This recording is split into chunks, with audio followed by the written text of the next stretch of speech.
नमस्कार।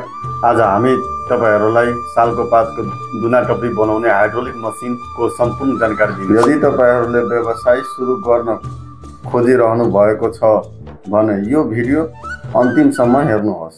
मसिन कति प्रकारका हुन्छ आज यस भिडियोमा कुरा गरौँ। पहिलो नम्बरमा रहेको छ manual push button single die लाग्ने मसिन र दोस्रोमा semi automatic hydraulic single die machine र तेस्रोमा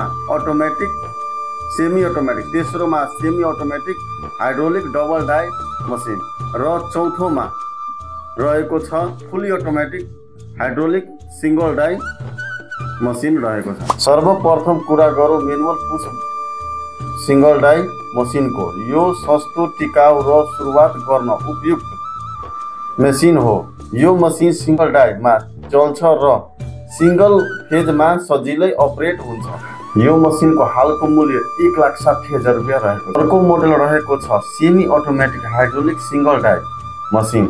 यो मसिन पूर्ण रूपमा सेमी अटोमेटिक सिस्टममा चल्ने भएकोले उत्पादन गति पनि धेरै छ र सिंगल फेजमा नै चल्छ। यो मसिनको हालको मूल्य 1,75,000 रहेको छ, 1,75,000। तेस्रो मोडल रहेको छ semi automatic hydraulic double die machine. एकै पटक 2 वटा डाई चल्ने भएकोले उत्पादन दोब्बर हुन्छ र यो मसिनको हालको मूल्य 1,90,000 रहेको छ। यी सबैभन्दा एडभान्स मोडल भनेको फुली अटोमेटिक हाइड्रोलिक मसिन।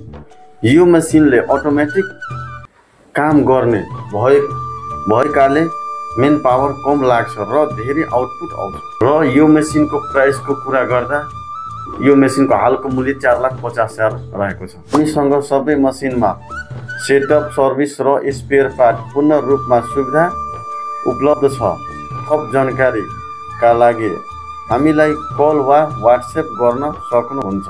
हिमाल पहाड तराई ट्रेडर्स प्राली, विश्वास, गुणस्तर र सेवा तपाईको लागि।